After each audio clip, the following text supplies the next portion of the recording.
People say that I'm one of the greats, I'm the one that you love to hate. Shake 'em up like a quake, pop your feelings and turn and dispose them like haters I throw away. I'm forever blessed, got the spirit that's holy controlling me, I ain't gotta coordinate. I just sit back and buckle my bells and I'm ready to blaze in the stars of my destination. Melted broadcast, open vision, melted broadcast, open vision, melted broadcast, open vision, melted broadcast, open vision. What's going on, everybody? This is Tony Mars with the Melted Broadcast. Tonight we have a very special guest, Stephen D. Kelley, former CIA and NSA operative. Hashtag Occupy the Getty. Welcome to the conversation, Stephen. Okay, what's going on, Stephen? Oh, I got to push this button first and say, I got it. Well, okay, I'll just say, happy to be here at the Melted Broadcast, dude. You got all this cool graphics and everything. It's like, you're not just some little podcast. You're not kidding me. Come on, man. This looks really cool. We're definitely trying. Okay, so first of all, we want to thank you for giving us some of your time. You know, it means a lot, especially so for everybody. You know, I heard him on the space on the X, and I was just blown away by his story. I was like, what? And you know, to me, it was a long shot. So I emailed him. I had to track down his email because you can't write him on the X. And man, he responded. So thank you so much for being here. Yeah, thanks so much for being here. Thank you so much. Yeah, that whole X thing, Twitter, it's always going to be Twitter to me, but was kind of, I knew it was going to be good, but it really was good. Yeah. And you know, the thing is about that last one that we did with Isaac's Army and Reptile Hybrid and the other guy, we want to know answers. I think those were the three guys. Yeah. We want answers. That's them. Got to give them props, right? Yeah. And my main thing, of course, is Occupy the Getty. That's my mission: rescue the children under the Getty Museum. And if you Google me, you'll see all those videos and stuff about that. But this space we kind of talked about just whatever people want to know. I don't even think I really talked about the Getty mission that much, but I did talk about a lot of technology stuff, and people had a lot of questions. We talked about, you know, UFOs, avionics, that kind of thing. And I think that was kind of what made it interesting. And the other thing I talk about, at least I'm trying to talk about a lot more now, is the mafia.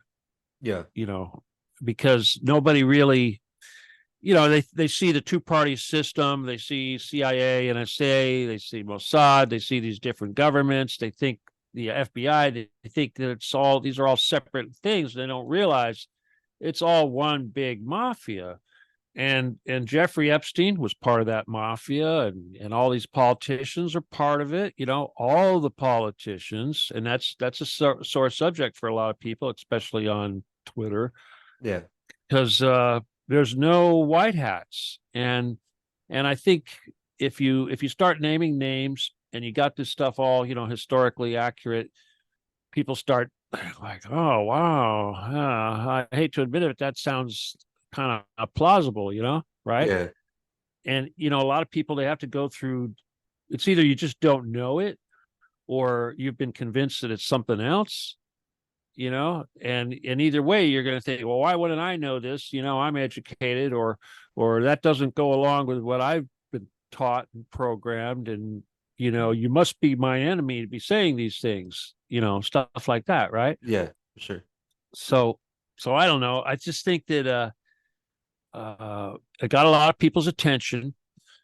And I think that kind of the big thing, you know, like what you were blown away with various things. Well, you're going to have to tell me the stuff that you thought was cool. But I think that by spewing this technical know-how, you know, scientific background, and having the metaphysical thrown in there, you know, it's like you're never going to hear somebody talking about spirituality on one hand and then start talking about physics. You know, it's you don't they usually, those schools of thought don't mix too well. Yeah. And you really do, you need to mix them up in order to show how each one of them is legitimate. So, you know, and we're going up against so much disinformation nowadays, you know, everything from Flat Earth to Tartaria, all Oh these. yeah, that's a good Yeah, one. that's a good one. JFK Jr. was alive. What? I haven't heard that one Everybody's yet. transgender. Yeah. Everybody's a clone. And on and on and on and on. They've been filling our heads with BS since forever. Since we've been, talking and writing books and stuff like that, people have been coming up with BS. I mean, but anyway, so I think that by I've got the credentials, I got the chops. I can sit down with a Trump or a whoever, a Putin, and I know my history just as good as anybody, and I know things that other people. And that's the thing about being, NSA and CIA is all that is it. It's like CIA. The key word there is intelligence. You want to. Not everybody gets to do it, and if you do it, you're going to know stuff that everyone else doesn't know. That's just the business, So I get out of that, and I like screw you guys. I'll get you.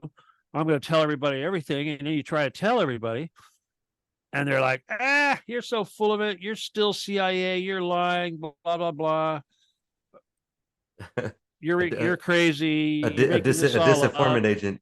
Yeah, like, Yeah. oh my God, why did I want to do this again? Why do I want to save these people? Anyway, so that's kind of where we're at. So, what did you like about the interview? What really blew you away? Okay, so whenever I chimed in, you were talking about DMT experiences, and then and fighting in like an alternate realm or something like that, and then you mentioned Rambo. Ooh, you want to hear Yeah. about my show I did last night? Okay, I did a show last night. It was called the Can't Be Killed Club. You'd like that one. Oh I man. and this is because of all the flack I got on Twitter about this stuff. People are saying, "Oh, you're messianic, you're this, you're that." I'm like, really? You don't even know the half of it. It's like, and you know what I mean? It's like, yeah, Rambo's real. Okay, I found out about Rambo. I don't know how many years ago. I've been doing this for a while. And I've actually had the opportunity to communicate with him through a psychic, who was conveniently kind of drunk and was in the mood to do it. Says, "Hey, who do you want to talk to?" I got an idea. Anyway, so he explained stuff to me that's really beyond stuff that I would tell people. Yeah. Okay, because it's all about it gets into kind of like a religious stuff. Yeah. And trust me, this guy, this alcoholic psychic dude, he wouldn't know none of this. It wouldn't have been coming out of his mouth. So I know that's when you know it's real. But yeah, Rambo. I don't really completely understand, but it's almost like, let me just put it this way: all of us humans have a foot in each of these densities. It's like a shell. It's like those Russian nesting dolls, right? Yeah. And right now we're the third doll. But we still have a presence in all these little levels, but we can only really be on one at any given time.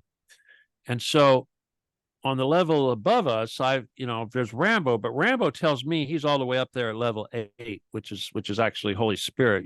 He could have told me he was 4 or 5 or whatever, but being level 8, it makes sense because that way, he's going to be more badass than everybody down below. Yeah. So why not, right? Who's God going to send to kick ass? He's going to send the Holy Spirit to kick ass. And in this case, it's in the form of this Rambo guy who's just like this ridiculously ultimate badass that ever was, who's kind of like some military monster person. And that's all he does. And he's been doing it for so long. I mean, let me tell you, it's tough. It's tough being Rambo. I've had to kind of deal with it myself, so I understand it. But Rambo's motivation is a woman, and I have the feeling this has something to do with the creation story because I've run into some stuff in Gnosticism that talks about this, the whole Sophia and all that. Lilith, Sophia, yada yada. Sophia had a partner up there on level 11, and they're separated. And I know that Rambo is separated from his partner, and this is one of the reasons why he's so pissed off. And it's almost like he doesn't get to stop doing this, and he doesn't get his partner back until this mission is done. Yeah, it's over his head. and it really pisses him off. And I know he's really bitter about it, and I can totally feel that. Kind of like me, you know, I gave up everything for this mission. I had 6 kids and a big house and 4 cars and a ton of guns, literally. You know, and you know, all the toys you could want, and a business and employees and a maid and everything else. Yeah. And I had the opportunity to make, you know, $500 million or more selling stuff to the military just in time for Desert Storm and everything else. And I said no. Dang. You know, I knew, especially when the Israelis would come along, they'd want to buy my stuff, you know, because you know they're going to use it. You know what they're going to use it for and who they're going to use it on. And I don't want to have anything to do with that. You know, it's one thing to make our country strong and defend against, you know, enemies and all that. Obviously, that's what you would think we would want to do.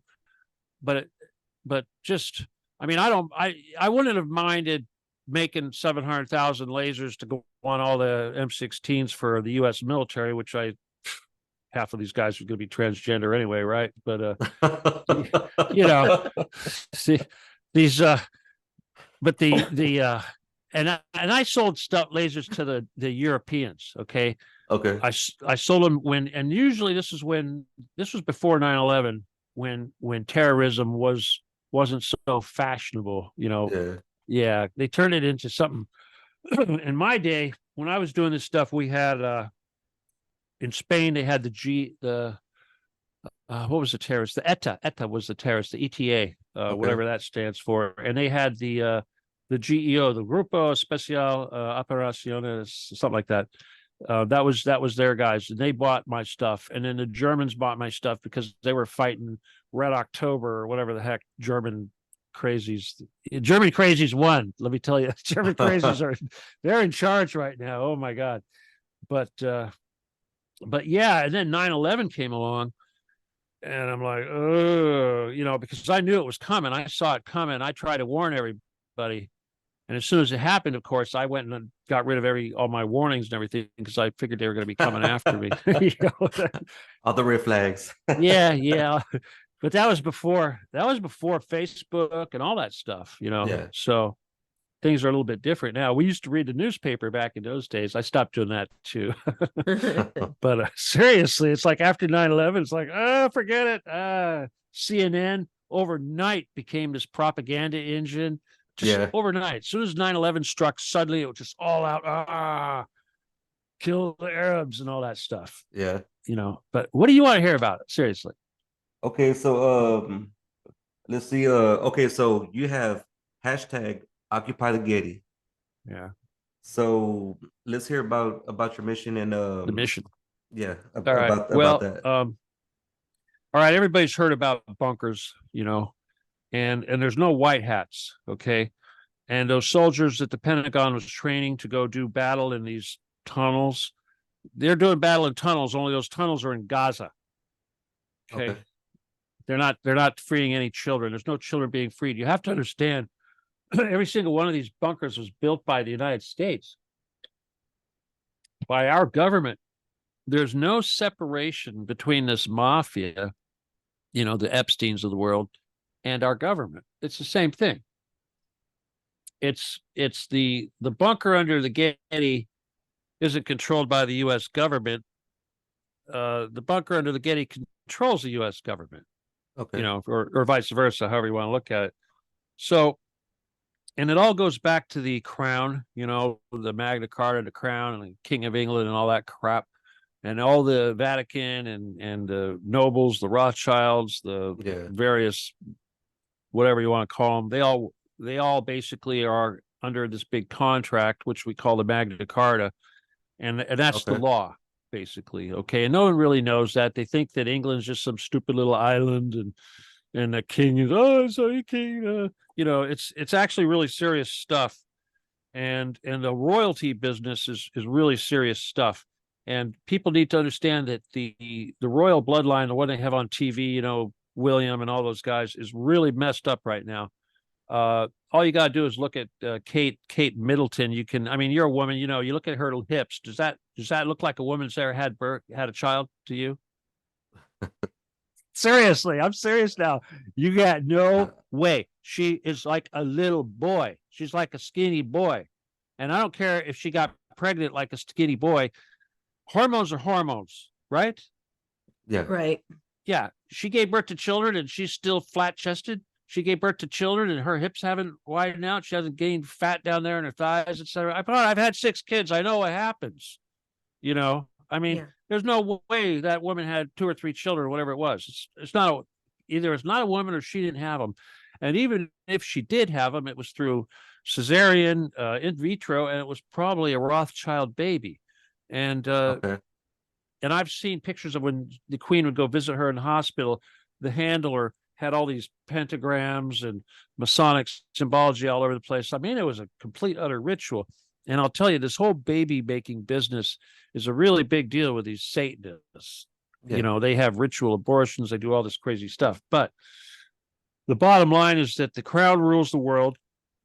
The crown is dying. Okay, the William's children are probably not royal. Okay, royalty is passed down through the mother. So Kate Middleton, or whatever her name is, that's the only thing they got going right now. Okay, because Diana was royal and she made 2 royal sons, but no daughter. Now the royal line dies. It doesn't go anywhere unless there's a daughter. Yeah. Okay, nobody knows this stuff. Nobody talks about it, but that's why there's so much incest in these royal families, because they gotta the new prince has got to marry some female cousin who's actually royal. That's the only way it continues. Yeah. So what's happening? We're seeing an end of the royal family. And the reality is that's what this really Getty mission is all about, to be honest with you. Yeah, I'm saving the world, but at the same time, I'm seizing that damn throne. There's a throne. The throne is down there. Yeah. Okay, it's up for grabs right now. It's my throne. They already told me it was my throne, only they wanted me to have it under the condition that I basically allowed them to kill everybody. Okay, that's what they told me. All right, and I'm like, well, that's not fair, right? That's not fair. They're just saying, oh, you're special, and there's, you're going to get all this stuff, but these people need to go away. They're just a bunch of animals, and we need to get rid of them. And we gotta replace these cities with their trees and everything else, and we'll live underground, and we'll have all nature. Everything will be a big nature park, and all these worthless humans need to go away. And I live in LA, and there's 10, 11 million people that live. Where are you guys at? We're in Houston, We're in Texas. Texas. All right. All right, right on. But out here in LA, it's one big concrete thing, right? From I mean, when I say LA, I'm talking Orange County, Riverside, all that. It's just one big old concrete thing. From space, It looks like a big old parking lot. But yeah, there's a lot of people out there, and they're they're saying, sure, you can have all this money and everything else, but those people gotta die. That's like, God. And the people that are telling you this, they're like the elites. Oh, the elite. You don't even have a clue what elite is. I mean, after that day, I gotta tell you, after that day, the Getty's up on top of a mountain, right? Santa Monica Mountain, not super high, but you come down and you go down the 405 freeway and you go out, and it opens up and there's all these city in front of you, Los Angeles and the whole basin and everything like that. And you're thinking, oh, these people have no clue. And then you look out there and you think there's so much money out there and all these rich people, and they think they're so special. And you take the richest one of them, doesn't matter who, Elon or Bill Gates or whoever, Bezos, you take these guys and you realize they're puppets, they're peons, they're like nothing, they're like dirt. There's always a level higher. And when I say higher, I actually mean lower, but the lower you go, the higher it gets. Yeah, I understand.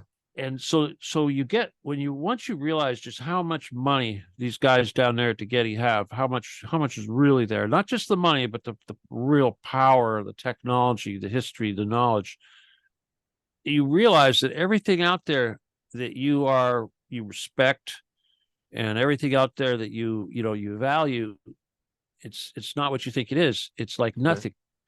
And so that really got to me, because I realized right then I would never be intimidated by any other human. It's like you put me in front of a Trump or a Biden or a Putin or whoever. I don't care who they are. To me, they're just, they don't know either. And if they do know, they're wicked, because they're not telling us the truth. And I have not heard anybody come out and say these things. I mean, I've heard victims. Okay. I know people.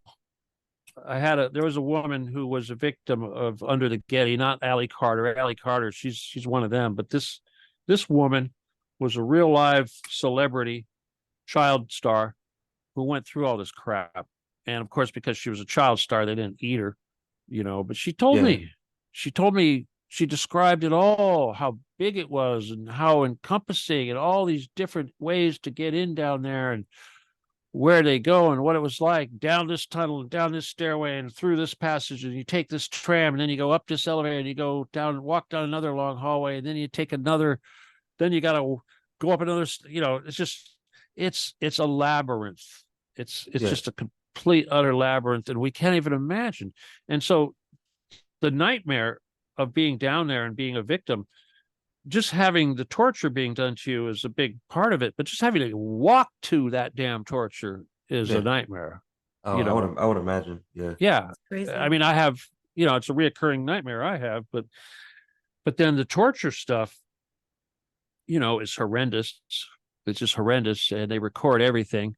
And when I say horrendous, I mean, one of the real big things that, of course, they do the kids is they chain them to the floor in a big room, spread apart, and they bring in the Belgian Malinois, the German Shepherds, and they will actually let one of these dogs eat one of these children. I mean, maybe not every time, but you got a whole bunch of children chained in a room, and you're torturing them. You're walking back and forth with these dogs, and scaring the shit out of these kids. And eventually one of the dogs will eat one of them, and they all have to watch this. And that's how they keep them from saying anything, because they know that could happen at any time. And is that also for the purpose of the adrenochrome? Well, it's all, of course it is. Okay. The adrenochrome, of course, people think when you're hyped up on adrenaline, you're going to produce all this adrenaline and they're going to collect it in the form of adrenochrome. But what's really going on, what's really the most primary purpose for this, is that humans are psychic beings. We have, there's metaphysics is coming in now.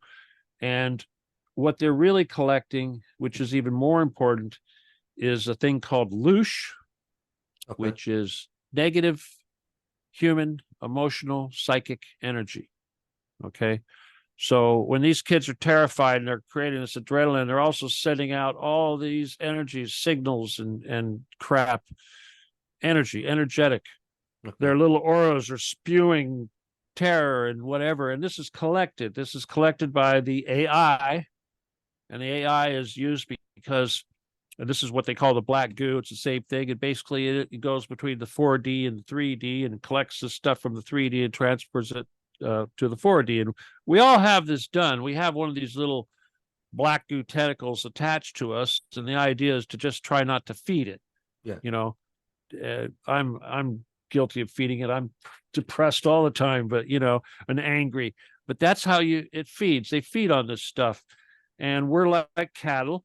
And this loosh is extremely valuable, and they ship it all over the universe, the galaxy, because these 4D entities, the bad guys, the service to self types, they need to have this to consume. It's part of their nutrition. It's like a half of their nutrition comes from this. Okay. Yeah, they also get nutrition from blood, which is a physical biological product, but they also have a spiritual energy requirement, which is about 50%, and that's where this loosh comes in. So people like Rambo, people like the Jedi, the people that I recruit, the people that work for me and under Rambo that run amok in the 4D, that's one of the things we do. We try to disrupt this loosh collection, and we divert it from wherever it's going back to source. We can only do so much. We don't kill physical people. We're not doing, if we wrestle not against flesh and blood and all that. we're dealing with 4D entities. So, like for instance, if there's Draco, we're killing Draco, or there's Yeah. Greys, or there's Anunnaki, killing a lot of Draco. I can tell you that. And I really don't know, because I often wonder how many humans get in the way, like regular 3D humans. Yeah. I'm not too sure, but I think that one of the biggest things that they do when they abduct these children is they're looking for people with special capabilities. They're looking for children that have psychic skills, and so maybe like 1% or less of all these children they abduct are going to have some kind of skill. Probably a lot less, but every once in a while they'll find a little gem and they'll ship that person off to Hogwarts, where they train them to be wizards and stuff. Yeah. And that's really where it's at, you see, because when it comes down to it, this whole battle for the world, battle for the universe, Star Wars type thing, it's all happening in the astral. Okay, it's one big psychic war going on. And I know there's a lot of people out there on the internet and such that talk about being psychic warriors and doing battle against, demons every night. And I'm sure there are. I call those people freelancers. And I used to collect freelancers. I mean, I've been collecting psychics for a long time, probably at least 20 years. But lately, and I have a lot of really big military dudes too. I got a colonel, maybe, I don't know, it's got like multiple stars, but I got a colonel working for me.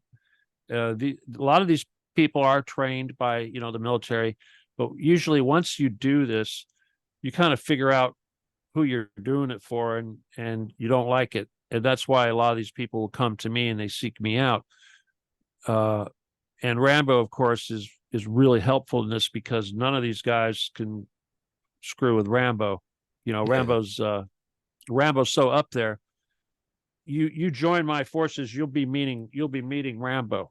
If you remember it, it's usually a cool experience. I mean, I get a lot of feedback from what I'm doing right now is I actually figured out a way using Reiki. Reiki?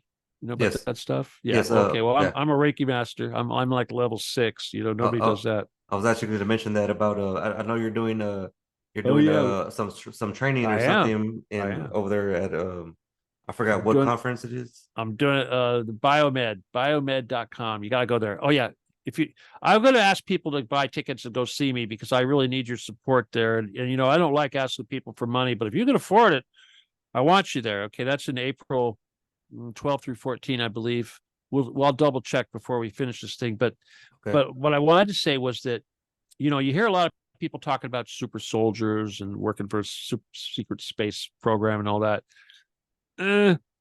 We're kind of on the other side of those guys. Okay. We're our commander's Jesus. Okay. Not the US government. Jesus is our guy. Rambo, of course, he's on a whole nother level and he's whatever. But if you ask me, I'm going to say that Jesus is our boss. Okay. It's just the way it is. Not the guy that came here and did that, but Christ, the guy that's been doing this stuff for like forever. Okay, Yeah. that's our boss. And again, I don't like anybody to remember anything. I don't want anybody to remember anything because basically you go nuts. You can't live in this world and walk around day to day with remembering what you do at night. There's no way. And I only had one guy that remembered stuff vividly, but he was blind. Okay. He was this is before I started doing this recruiting process. He was one of my early dudes, and him and this other guy joined, and he was blind. And for whatever reason, he remembered everything. He was the one that gave me the most insight because we had this, I think it was about 5 years ago now. I'm not really keeping track, but it was in November, funny enough. Right after Thanksgiving, we all got kind of pissed off. At least I did. I was getting to the point where I was just getting really pissed off because we were trying to do all kinds of negotiations with these guys, and they were telling us we don't talk to terrorists and crap like that. And I'm talking about it in the astral, because we were going down there and walking around in their crap, and they'd say, "Oh, you can't go through here, you can't go there," and we would go there and, "Come on, you guys, you should work with us. Let's make a deal here." And that didn't work. And I just got so pissed off one night. It was right after I did this show. I did the show. If you're interested, you can find it out there. It's called Weaponized Manifestation. Okay. Okay. You can just imagine what that means. Oh, because we were like so pissed off and brought to this point to where we were ready to manifest devastation upon these guys. And it happened. It actually happened. And I remember, the only thing I remember is this one thing. And I remember it clear as a bell. I was in bed. And at this time, my bed was just some cheesy mattress laying on the floor or something like that. Yeah. And, but I had stuff, I had some stuff. And I got this, I don't call it a dream, but I was laying there asleep. And all of a sudden I heard this voice clear as day saying, it's time. I'm like, and I knew right away what they meant. And in my dream, I saw myself reaching down like at the edge of my bed, and I picked up an MP5, full size MP5, not my normal MP5, but I think they call it a Navy or something like that. And an AR-15, M16 looking thing. And I'm, this is my mind. I'm holding these two things. And then my hand goes down and I pull up this ammo can. And the ammo can's filled with 9mm, okay, to the top. So I tossed the MP5 and the ammo can in a tactical bag that I just produced and flipped away the M16. I said, going to be the MP5, I guess. I pulled up all this 9mm. So, well, I guess that's going to be the MP5. And whoop, that was it. And then for about 3 or 4 days, I was like in bed the whole time practically. I had no idea what was going on. I was just, I'd get up out of bed. I'd be, I was super tired. Like, I'm going back to bed. Get up, eat something. I'm going to go take a nap. I'm going to go to bed early. And that went on for about 3 or 4 days. And after it stopped, I started getting messages from some of my comrades. And they're like, oh my God, do you remember what happened? And I'm like, all I know is someone said it's time, and I grabbed an MP5 and split. And everyone started kind of filling in what they remembered, and what it was like. And all I could say that it was a slaughter. It was just this incredibly bloody slaughter that went on for 3 or 4 days, where everything was killed and the people didn't move. They just stood there. We just went through like a bunch of surgeons, just slicing and dicing everything, and just whoosh like a cloud of locusts through the whole thing for 3 or 4 days.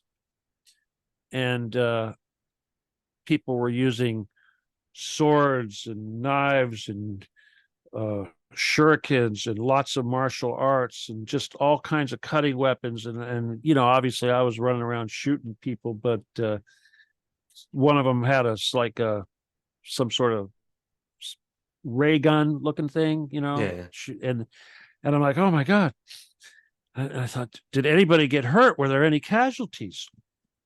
And apparently there was one casualty, but it wasn't you don't really die. We don't die. We don't die. But when the first casualty happened, when we were first going in, I think it was before we even went down the big elevator, there was some sort of like a robot gun got somebody got hit by like a robot gun. And I think the reason why that was able to happen was because the robot is like AI, and AI was the only way they could deal with it, because we had the human stuff is what shuts all this down, the other humans. Remote viewers. A lot of people talk about remote viewers, but there's other kinds of remote viewing. There's a kind where you actually take over another person's body. I know. Yeah, I know people that do that. That's not necessarily a good thing, but a lot of people do that. They will go into someone else's body, and then they will look around through that person, but typically it's hard to hide doing that. I've actually, you're talking about the DMT. If you ever get the opportunity to do the DMT, I don't know if you have or not, but if you do it with your eyes open, okay. Usually a lot of people, I recommend, you do it with cover your eyes, have like a towel or something wrapped around your head. That's probably the best way to do it the first time. But if you want to try it, experience it with your eyes open, looking out in the world, looking at other humans, you're going to see their light body. Yeah. Okay. You're not going to see their skin. You're going to see just the little speckly lights that fill up that body, and they all kind of look the same. but you know who the person is. You don't have to see their face to know who the person is. You're just going to know. Okay. But if there is a possession, like a dark spirit or whatever, shadow, it's going to be the whole, instead of a light body, you're going to see the shadow in there. Okay. Okay. It just covers up. And I saw that once. I was doing it, and it was this guy's mother. He actually had his mother there doing it with us, and she was totally filled up with this darkness. My friend saw the same thing. He did it right after me. We didn't say anything to anybody, but yeah, that's there. So point is if you're inside of somebody else, other people are they're going to know. Yeah. But that's one of the reasons why this whole wrestle against flesh and blood thing, it doesn't work. And this is why humans can't fight aliens. Yeah. Everyone thinks, oh, we're going to beat off these guys with guns. No, they can take you, they can go inside your head and make you shoot the guy next to you.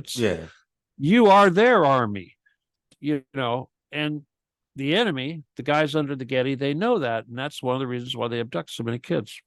Yeah. So that's kind of like,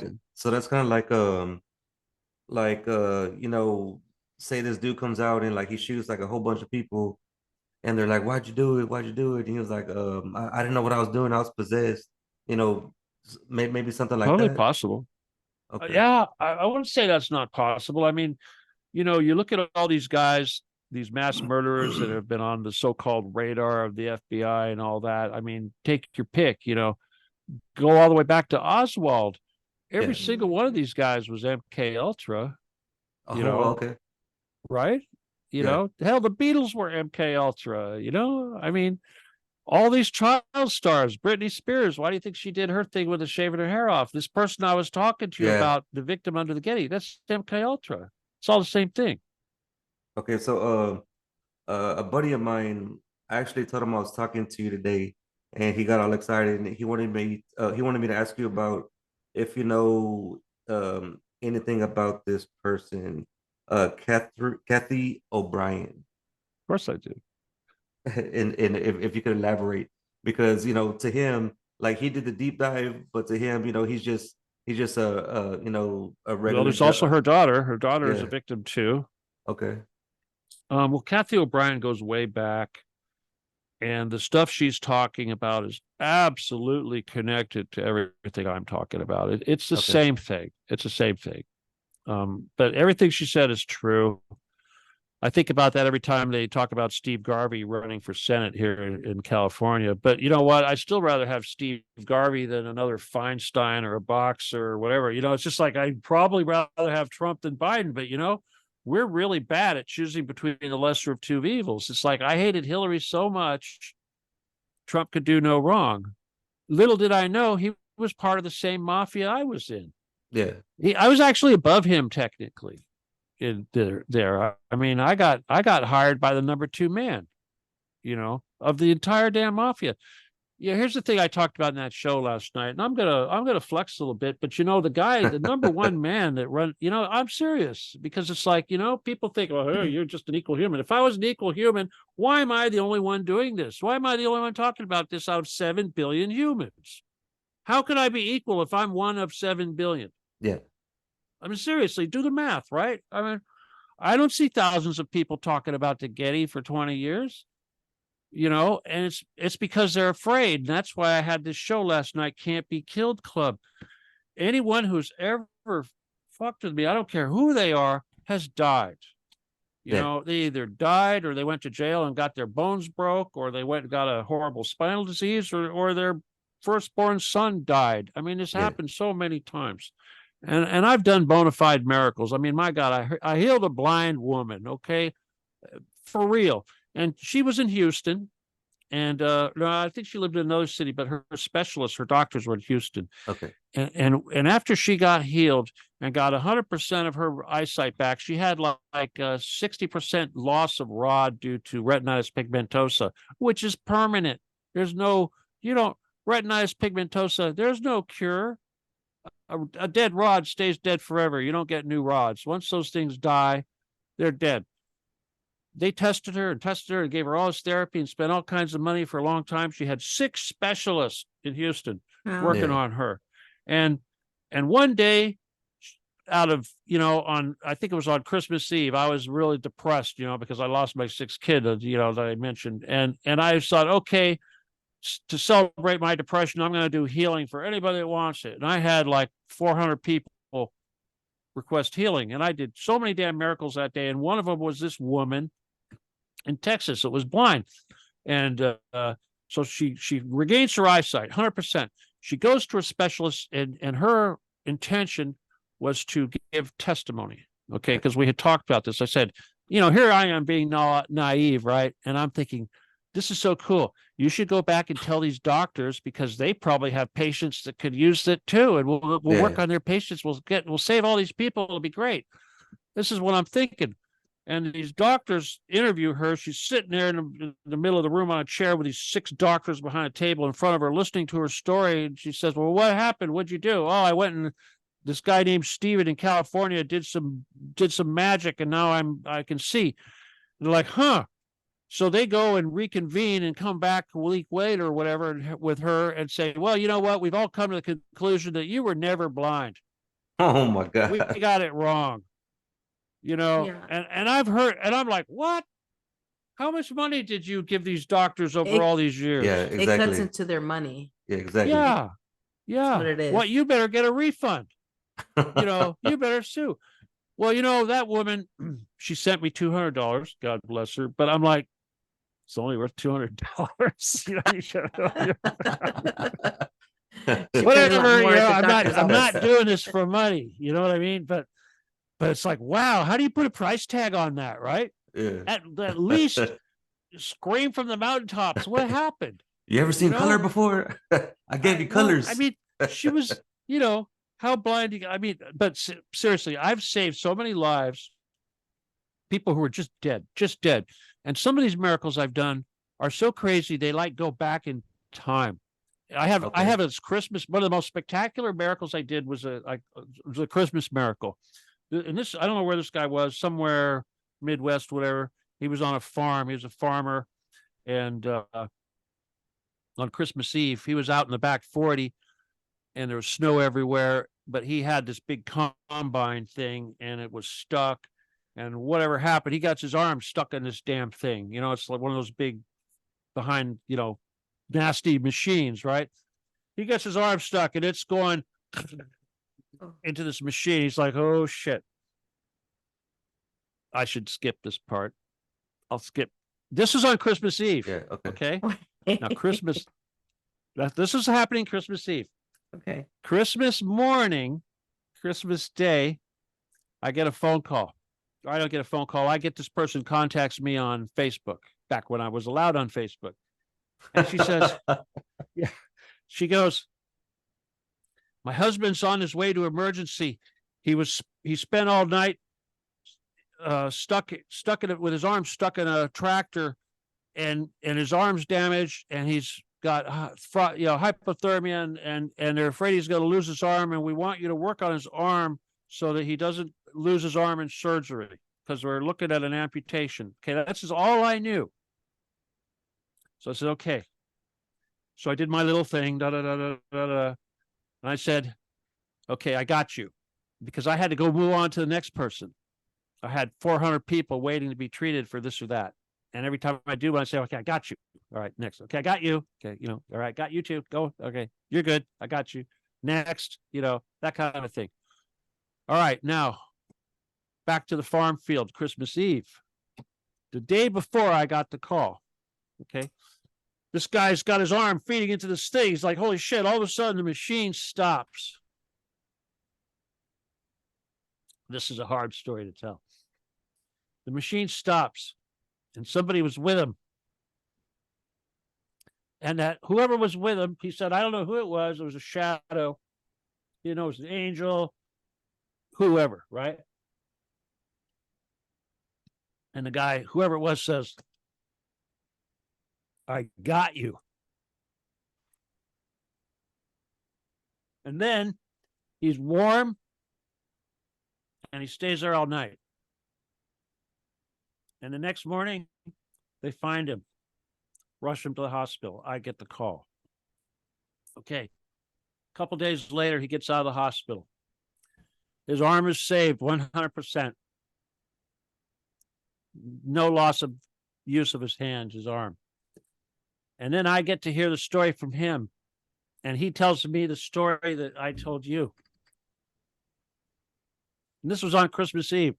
So it's like, who was there? Who was there? Who was that? Was that Rambo?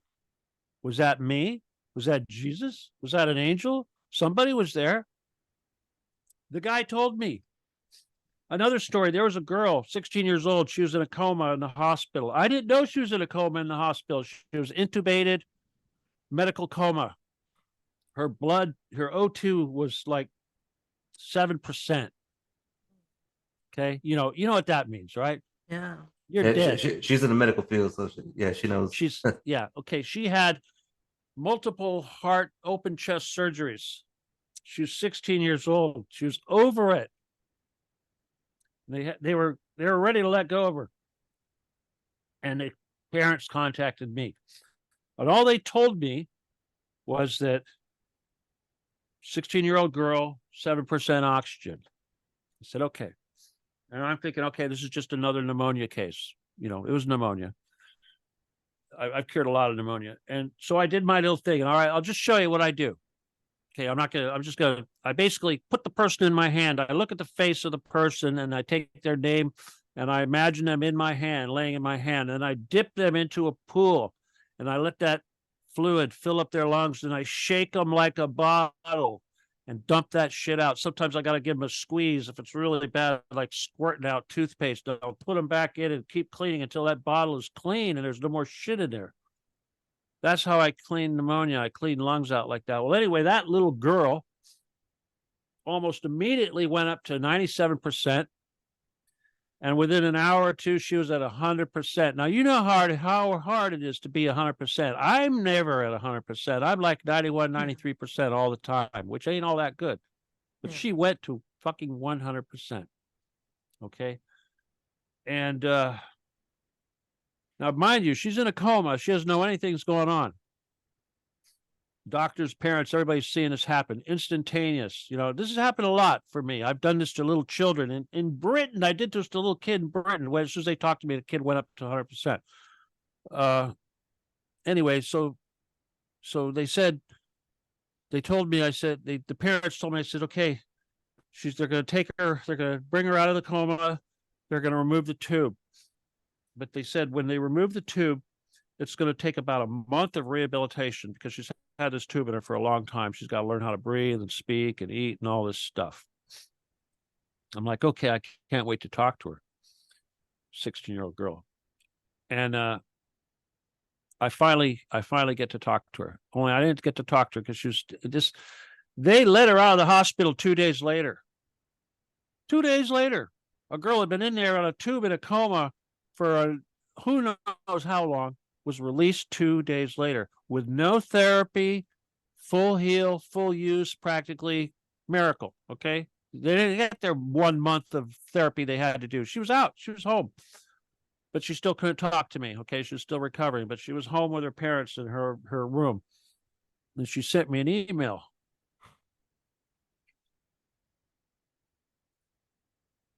Anyway, she told me what was going on while she was in a coma. All right, you get the idea. Yes, sir.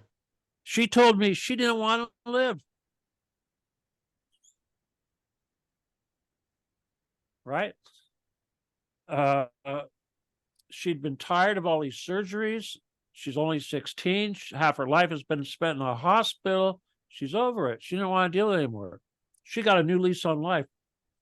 She decided she wanted to live. That's a big deal. I worked on one woman. I think she was like 83 years old and she had pneumonia. Same thing. And before she went to the hospital, she was on oxygen. She had an oxygen tank. And I treated her just like everyone else. And she went up to 100. She got released. She went home. And not only that, she didn't have to use oxygen anymore. After being on oxygen for 2 years, no more. The little kid in Britain, that was a crazy thing because the people that called the kids in the hospital, right, in the bed with the parents by the kid's side, and the aunt or uncle rush out of the hospital and go to a payphone or whatever and get a hold of me. Parents in here don't know anything except that they gave permission for it to be done. Yeah. Okay. They get a hold of me. I do my thing. Parents don't know anything that's going on out here. They're not akin to the conversation I'm having with the aunt or uncle. Meanwhile, the parents are sitting there over the kid, and all of a sudden, whoop, oxygen goes up to 100%. Save the kid's life. You know, how many times you got to do that, right? I've done plastic surgery. I had a girl with scoliosis. I fixed her spine, you know, it was one of these deals. And her face was kind of because of it, you know, and she was 16 and she was going into high school, and she calls me up after this was all done. You know, her mother had me do the work. The little girl contacts me now herself and says, hey, I'm going into high school and I'm kind of conscientious about my face. Could you maybe, you know, move my, you know, stuff over a little bit? I'm like, okay, send me your picture. And okay, I look at her picture and I'm just sitting there, okay, like it's clay. Well, let's do this. Let's, you know, kind of, And I said, all right, send me a picture now. I looked at her picture and her face was straight. And she's looking at it. She's like, holy shit, you know, little stuff like that. You know, I mean, my God, God bless the internet for letting me do this stuff, because it's like Jesus said, go and heal, do as I have done, because you will do more than I have done, because I'm gone with the Father. Well, yeah, we can do more. We can do the same thing he did, only we can do it high speed because we got the internet. People don't have to walk miles to get to me. I can reach people on the other side of the earth. I can do it like that, you know? So this is pretty cool. And yeah, that's why I'm doing this event, because I've decided if I'm going to get this Getty thing big, like I got to get, and if I'm going to get people over their damn egos and get them to realize that if it ain't me, it ain't going to be anybody, because I'm the one that was sent to do this stupid job. That's why they can't kill me. They know I'm going to do it. They told me, the guys at the Getty told me, they said, wow, you're the guy that's going to end us and we can't stop you. Gee, we'd like to know how you're going to do it. Yeah. You know, That's what? crazy. You're right. I mean, come on. It's like, what would you do? Right. Rob a bank. I mean, you know, they could put me in jail, but they can't kill me. But what does that mean if I can't get anybody's attention? You know, when I went on that trip with the ayahuasca, I never talked to any of my guides except one time. And it was when I was in Arizona in, I don't know, that city south of Phoenix. What is that big city south of Phoenix? The one that gets the monsoons all the time. I You don't know. I don't want Vegas. to. Yeah, I don't want to lie to you. Are you talking about Vegas? It's What are you talking all about? right. I know they get a lot of monsoons, but anyway, I was hanging out with these guys doing the ayahuasca, and there were three of them sitting around watching me do it. We all watch each other when we do it, you know, keep an eye. And I'm sitting there like, oh my God, I'm cold. I'm freezing. I'm cold. Oh, give me a blanket. Come on, you guys, get in close to me. I'm cold. I'm like, ah. And I'm trying to pantomime to communicate to these guys I need help. I'm freezing. And they didn't get it. They're looking at me like, what's he trying to say, you know? And then his voice comes in my head and says, see, doesn't matter what you do or how hard you try, they're never going to get what you're saying. They're not going to listen to you. I'm like, oh, great. What's the message in this? Nobody's going to listen to me? Holy crap. You know, and that's the story of my life. Here I am trying to tell people how to take over the world and be rich and do magic and all these great things and end poverty and everything. And they go, what do you know? I'm as smart as you. You don't know shit. It's like, oh, okay. I guess these gifts are being wasted here. Gosh, you know, right? So it's just like the damn guide told me, nobody's going to listen. So that's why I want to do these events, because I think, you know, if I keep doing like, you know, miracles and stuff and no one ever sees it, no one's going to hear about it. It doesn't serve anything. Yeah. You know, Right. I mean, we need to do bigger things. So I'm hoping that I can get out in public and do some work on some people and something spectacular will happen, and you won't be able to hide it. Yeah. You know, and because these guys, I need these bastards to say my name. It's like, you know, put me in front of that fucking Pontius Pilate. I would like to have a word with that fucker. Okay. You know, take me to court, sue me for everything I've said about the Getty. Gordon Getty, you are a pedophile. Sue me. You know, come on, I could go on and on and on. You know, Donald Trump, you are a pedophile. Sue me, you know, take me to court. Nobody will do it. I had the FBI at my door trying to harass me and tell me I was a terrorist and everything. And all I had to do was tell them that it was Don Nixon, who was the number 2 man under Robert Vesco, that hired me for Intertel, and they ran away. They ran from my door. They ran away. The little girl that was leading the charge, she just hightailed it and took off, and the little boy behind her, who was supposed to be the tough guy, he just followed her like a puppy. And all I had to do is say Robert Vesco, write it down, Vesco, and they bailed. Just like that. So, I mean, the truth is extremely powerful. And when you remember that I was the one responsible for Robert Vesco going into the Cuban jail and dying, one of the most powerful people on earth, that is a big red flag for anybody that want to get in my way. Yeah. You know, that's why I can say anything. I can challenge whoever, hitmen. I do it all the time. Speaking of International. Speaking of hitman, I know in the space we were talking about that you went at it with Hillary Clinton's hitman. Craig Sawyer, Craig Sawyer. Tough guy Craig Sawyer, the guy that supposedly killed Isaac Cappy. Okay, supposedly. That's what I hear. I got a lot of intel on that guy because of my people. Hell, I had Anonymous, the real live Anonymous sent me their entire file that they had on Craig Sawyer. No way. Yeah. They sent me all his canceled checks. They sent me everything. That's crazy. That's crazy. Oh yeah. I found out about the way he molested his stepdaughter, all the family intrigue, Yeah. It was bad news, but I finally got him on the phone inadvertently because his people were harassing me. And one of those people was his wife, who wanted to plead with me to just stop and don't say these bad things. This is before I knew about the stuff with his daughter, her daughter. Yeah. And Craig Sawyer gets on the phone. He said, I hear him. He's like, who are you talking to? I'm talking to Stephen Kelley. What? Grabs the phone, takes over the phone. And it started out, I've got it recorded. It started out pretty peaceful, but the only reason I even dealt with this guy at all was because he was insulting my followers, because my followers didn't know any better, and they contacted him under the mistaken belief that he was legit and that he certainly would want to help. And he would call him crazy and say bad things and talk about me in a bad way. And finally, I got to the point where, okay, dude, you brought this on yourself. It's on. And I told him flat out, I said, look, it's like I said in the show. You get all your buddies, you get all your guns. I'll give you my address. You come over here and we'll see what happens. That was years ago. I don't wear body armor. I don't wear seat belts.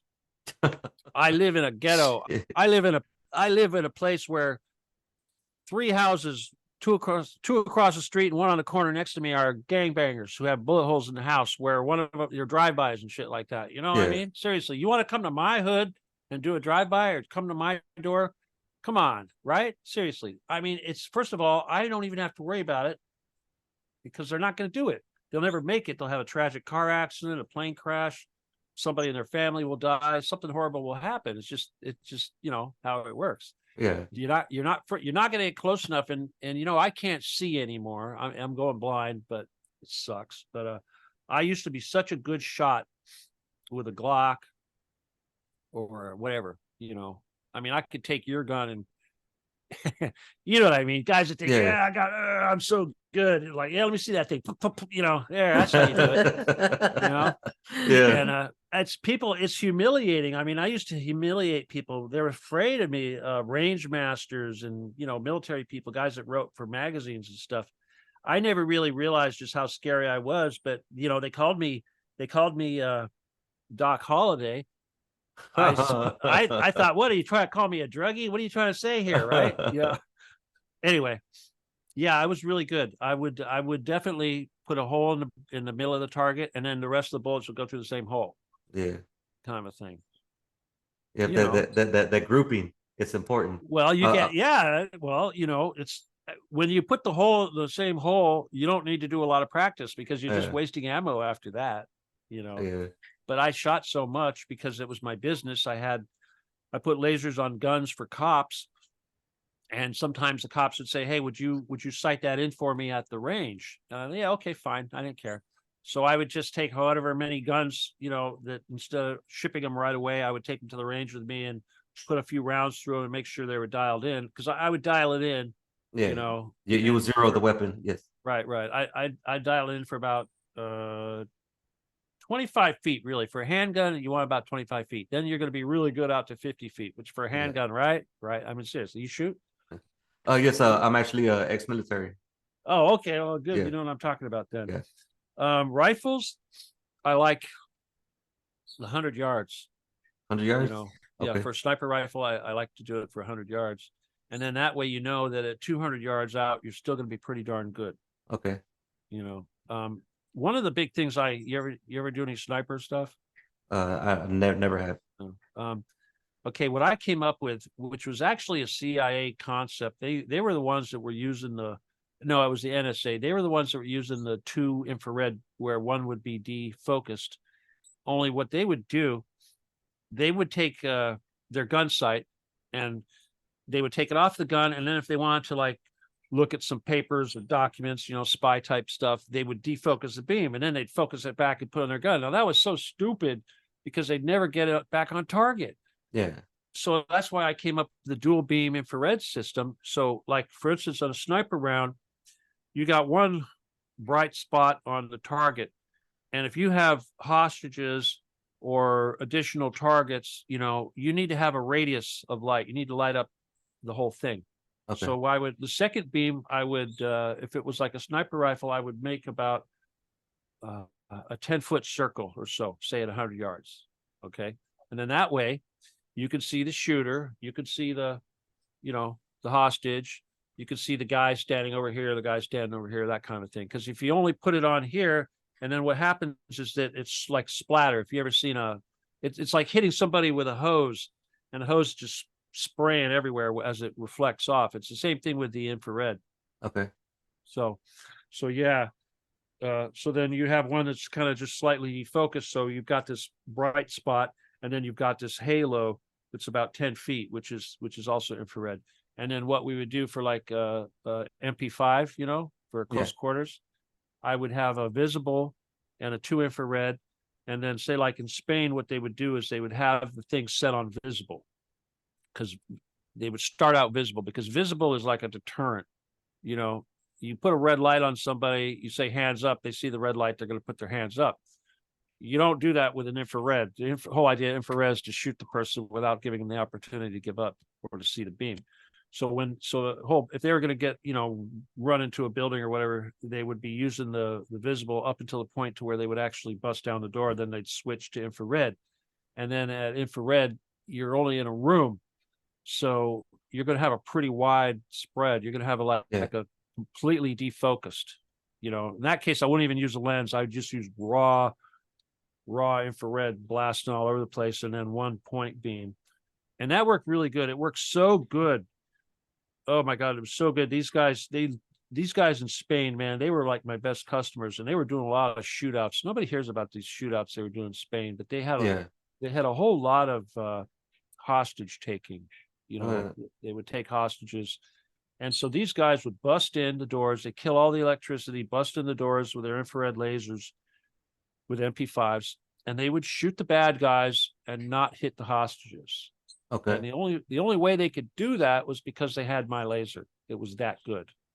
And it was so good that one time they did a demonstration for Juan Carlos, whatever the heck he is. I don't know if he's king or what. I guess he's king. Is he still king? I think so, right? I have no idea. Whatever. Anyway. Okay, so what they did was they had a shooting range. They had these, dignitaries sitting there, and they had these targets set up, black silhouette target, right? And then they get these soldiers would walk out, these special forces dude, the GEO guys, and they would stand in between the target. Okay, a live human staying there in between each one of these targets on a shooting range, right? That's crazy. You're telling me. I heard about it afterwards. Lord anyway, mercy. And then this is what happens. Suddenly, the lights go out, completely dark.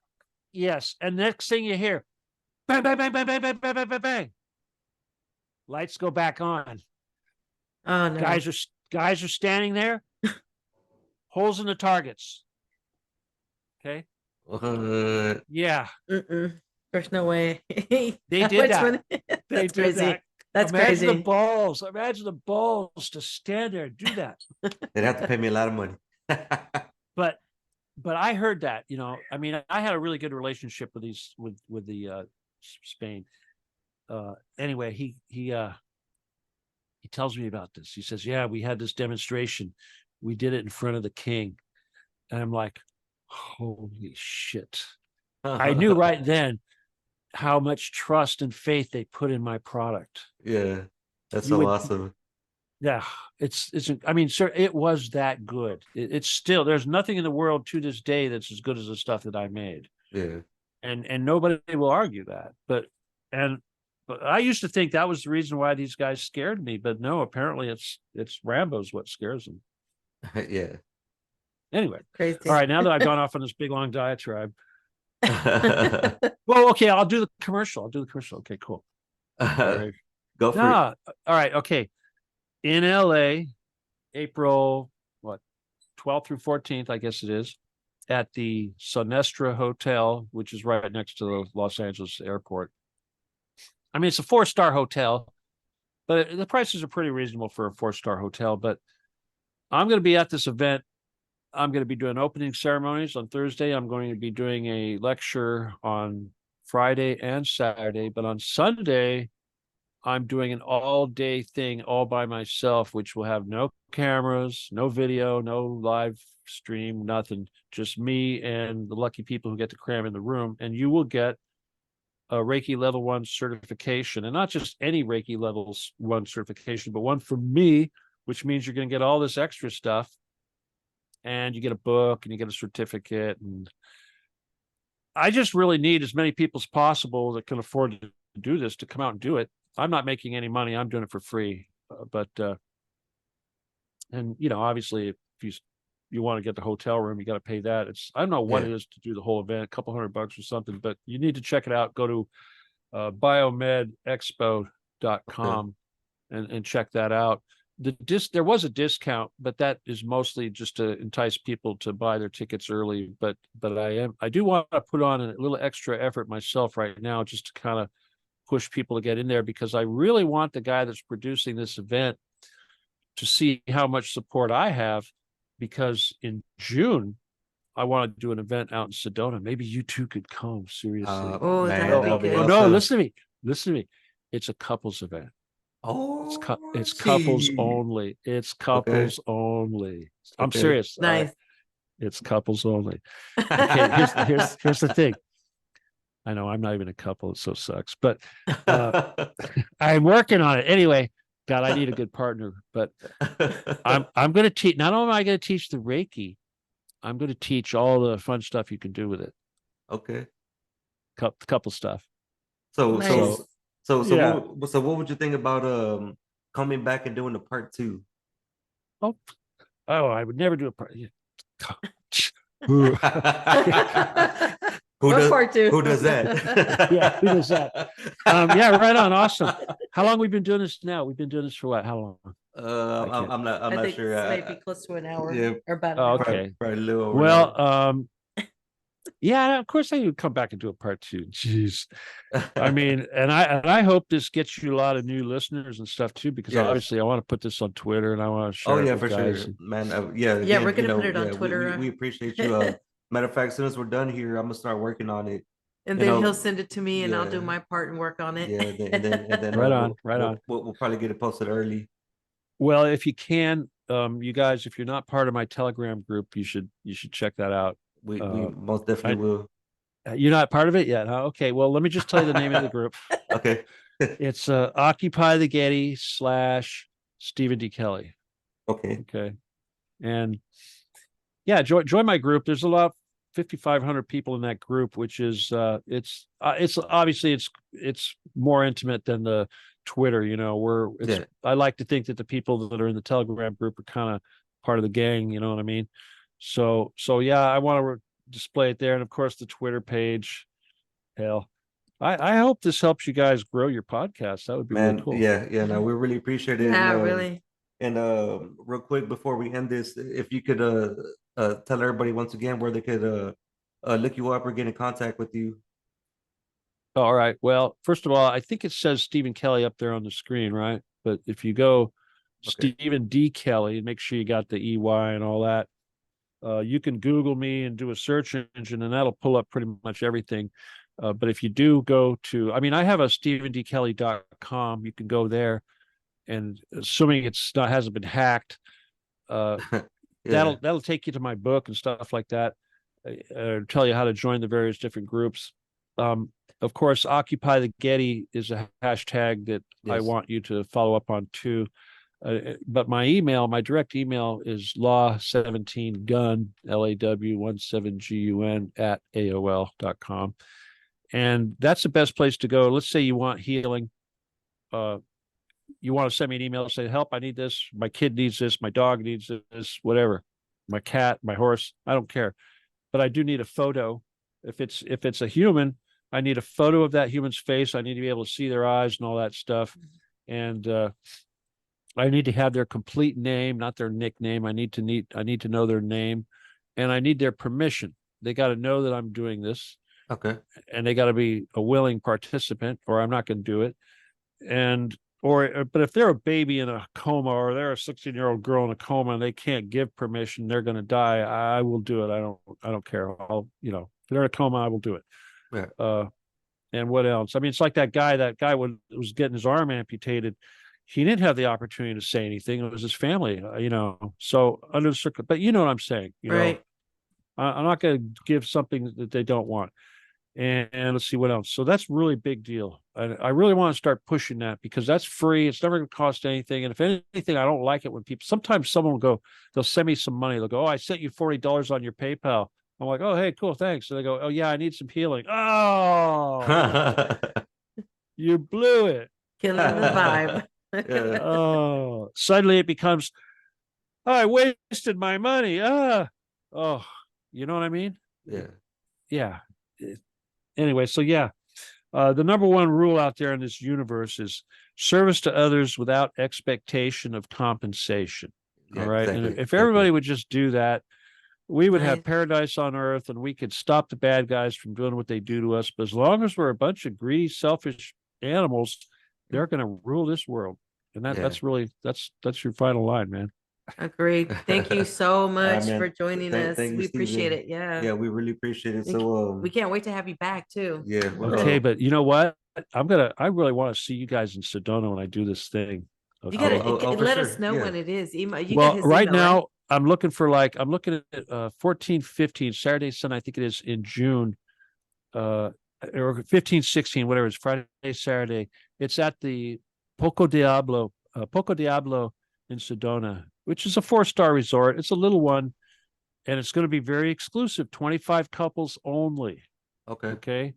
So you two, come on. You gotta, all I got right. I got All right. PTO. I can Yeah, but yeah, it's yeah, in weekends, so yeah, I'm yeah. good. I got some PTO to burn too. So Yeah, for you sure. got PTO? Well, Oh, save for up some sure. bucks, okay? Because it's going to be a package deal. All right, let me just tell you how I want to do it. This is not how they normally do things like this, but I like things to be simple. But what I want to do is you're going to pay a couple price, okay? So it's like you're paying for both people, but you're going to have 2 days of lecture, which includes the certification and all that stuff, plus Okay. all the after hours stuff. I mean, obviously, there's going to be all kinds of after hours stuff out by the pool, out by the whatever, you know what I mean? There's going to be a dinner on Saturday night paid for, which is like, 100 something bucks. I think it's about $100, a 4-star dinner. You know what I mean? Yeah. And then what else do you get? And then you get the 2 nights. Okay. So you get, let's see, what is it? You check on Friday and check out on Sunday.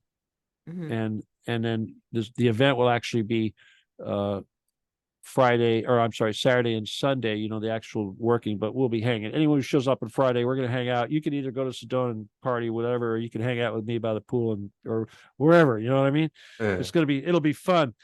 But yeah, so that ticket price is going to include the 2 nights at the 4-star resort, the dinner on Saturday night, and the certification, the 2-day certification course, which includes the couples Reiki, which is something nobody does that. Yeah. No, I want to do that. I don't just want to make magic people. I want to show them how to use that magic, Okay. I mean, geez, does that sound like fun, right? I mean, It Yeah, sounds for like sure. fun. Hell yeah. Oh yeah, hell yeah! Look at you. I know. No, seriously, man. I just wish that I've been waiting for a long time to do this, but I don't want to have any single people hanging out there. I need to have couples because this. Or let me just say this: psychic energy and sexual energy are the same thing. Okay. Okay, and if you want to grow your psychic skill, if you want to grow your power, your ability to do magic and stuff, greatest way on earth that I know of is with a partner. Okay. Okay. Yes, sir. And so that's what I want to push this stuff. Yeah. I mean, look at you two. You're doing this thing. It's like the male female dynamic. Nobody gets it. Yeah. Nobody gets it. Yeah. Instead, they tear us apart just like they do with everything, right? Yeah. Oh, those dirty Russians, oh, those dirty Arabs, it's like, Yeah. God, women drivers, whatever stupid thing, man, you're so insensitive, whatever crap, God, it's that way for a reason, we need to make it, what I mean? Anyway. Yeah. So yeah, that's an unabashed commercial, but I'll tell you, the thing is about that event, it's just me. You get me for the whole thing. Okay. No other BS. I know. Right We'll on, be out right? there with our melted broadcast T-shirts. Hell yeah. Well, not this here's one, the- but yeah. Well, we can all take pictures, but obviously when I do this stuff, it has value, right? It's like you're taking lessons, secret stuff. You're learning secrets. We don't film that, we keep that private. That's between you and your master, I being your master, so to speak. You learn this stuff from me. I pass down this stuff to you. We do attunements. We do the woo-woo stuff. We keep that private, right? And besides, we're having a couples event. You're going to be sitting on his lap. You guys are going to be looking each other in the eye. You don't need that filmed. Oh, wow. Look at those two. Wow. You know what I mean? Right. This is what the word intimate means. Yeah. Not on film. Anyway, all right, you guys, I'm actually happy we did this show today because I kind of think you're gonna come to my event, man. I could just see I can see you. Yeah, His wheels are already turning when we All get right. off of here. All right. All right, awesome. All right, can't wait to see the video, you guys. I'll let you go, okay? All right, guys. thank Thank you. man. All right, until next time, huh? All right. All right. Bye. Peace. Bye-bye. Bye. People say that I'm one of the greats, I'm the one that you love to hate. Shake 'em up like a quake, pop your feelings and turn and dispose them like haters out, throw away. I'm forever blessed, got the spirit that's wholly controlling me, I ain't gotta coordinate. I just sit back and buckle my bells and I'm ready to blaze in the stars of my destination. Melted broadcast, open vision, melted broadcast, open